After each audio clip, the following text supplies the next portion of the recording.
നമുക്കിന്ന് ഉച്ചക്കലത്തേക്ക് കിട്ടിയിരിക്കുന്നത് നല്ല കാരൽ മീനാണ്, നല്ല ഫ്രഷ് കാരൽ മീനായിരുന്നു. അപ്പോൾ ഇത് കഴുകാൻ വലിയ പാടൊന്നുമില്ല. തലയും അതിൻ്റെ കുടലുമൊക്കെ എടുത്ത് കളഞ്ഞാൽ മതി. അങ്ങനെ അത് നല്ലതായിട്ട് വെട്ടി തേച്ച് കഴുകി വൃത്തിയാക്കിയിട്ട് നമ്മളിത് തേങ്ങ അരച്ച് പച്ചക്കറി വെക്കാനാണ്, അല്ലെങ്കിൽ ഇത് തോരനും വെക്കാതെ നല്ല ടേസ്റ്റാണ്. അപ്പോൾ ഇവിടെ ആൾ കൂടുതലുള്ളതുകൊണ്ട് കറി വെച്ചാൽ അപ്പോൾ ഒരുപാട് ആവുമല്ലോ, എല്ലാവർക്കും തികയുമല്ലോ എന്ന് വെച്ചാൽ അതിനകത്ത് മുരിങ്ങയ്ക്കായും തക്കാളിയും കൂടി ഇട്ട് കറി വെക്കാൻ വേണ്ടിയാണ് വെച്ചത്. എന്നിട്ട് നമ്മൾ തേങ്ങ ഒക്കെ തിരുമ്മി ഉള്ളിയൊക്കെ വെച്ച് അതിനകത്ത് മുളക് പൊടി, മഞ്ഞൾപ്പൊടി, മല്ലിപ്പൊടി, ഉലുവാപ്പൊടിയും കൂടി നന്നായിട്ട് അരച്ച് ഇച്ചിരി ഇഞ്ചിയും കൂടെ വെക്കണം കേട്ടോ.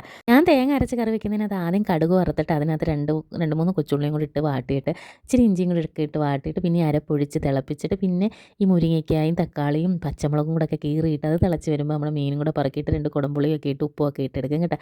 ചിലരാണെങ്കിൽ ഇത് കലക്കി വെച്ചിട്ട് പച്ച വെളിച്ചെണ്ണ ഒഴിച്ചെടുക്കുക. അങ്ങനെ പല രീതിയിൽ ഇത് കറി വെക്കാം കേട്ടോ. അങ്ങനെ ഉച്ചയൂണെല്ലാം സെറ്റാക്കി റെഡിയാക്കി ഉച്ചയൂണിന് അങ്ങനെ മീൻകറിയും മോരും വാഴയ്ക്കത്തോരനും 2-3 കഷ്ണം മീനും കൂടി എടുത്ത് വറുത്തിട്ടുണ്ട്. അച്ചാറും കൂടെ ഉണ്ടായിരുന്നു. അങ്ങനെ അത്തായ്ക്കൊക്കെ ആഹാരം കൊടുത്തിട്ട് നമ്മുടെ ഫിഷ് ടാങ്കിലെ മീനൊക്കെ എടുത്ത് മാറ്റിയിട്ട് അത് ക്ലീൻ ചെയ്ത് വെച്ച് കേട്ടോ. അങ്ങനെ ക്ലീൻ ചെയ്തിട്ട് നമ്മുടെ മീൻ കുഞ്ഞുങ്ങളെയൊക്കെ അതിനകത്ത് പറക്കി ഇട്ട് കഴിഞ്ഞിട്ട് മറിയത്തിനെ കൊണ്ട് ഞാനാണെങ്കിലേ ആധാർ എടുക്കാൻ വേണ്ടി പോയതാണ്. അവൾക്ക് ഇതുവരെ ആധാർ എടുത്തിട്ടില്ല, 6 വയസ്സായി കേട്ടോ.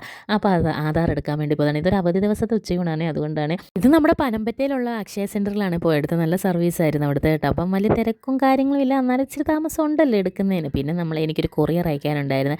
അങ്ങനെ കൊറിയർ എല്ലാം അയച്ചിട്ട് വന്ന് നമ്മൾ ഓക്സിജനിൽ കയറി എനിക്കൊരു ട്രൈപോഡ് നോക്കാൻ വന്നത്, പക്ഷേ അവിടെ ഇല്ലായിരുന്നു കേട്ടോ. പിന്നെ നമ്മൾ കോഴിക്കടയിൽ വന്നപ്പോൾ ഒരു കോഴി ചാടി പോകുന്നു ഗൈസ്. അങ്ങനെ അവിടെ നിന്ന് ചിക്കനും വാങ്ങിച്ചുകൊണ്ട് വന്നു. അത് കഴിഞ്ഞിട്ട് വൈകുന്നേരത്തേക്ക് എല്ലാവർക്കും ബ്രെഡും ബട്ടറും കൂടെ ഒക്കെ അങ്ങ് കൊടുത്ത് റെഡിയാക്കി.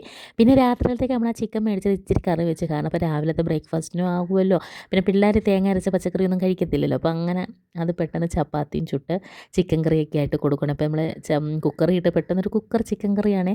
നമ്മുടെ കുക്കർ ബിരിയാണിയുടെ റെസിപ്പിയൊക്കെ ഒത്തിരി പേര് ചോദിച്ചിട്ടുണ്ട്, അതൊക്കെ ഉടനെ ഇടാം കേട്ടോ.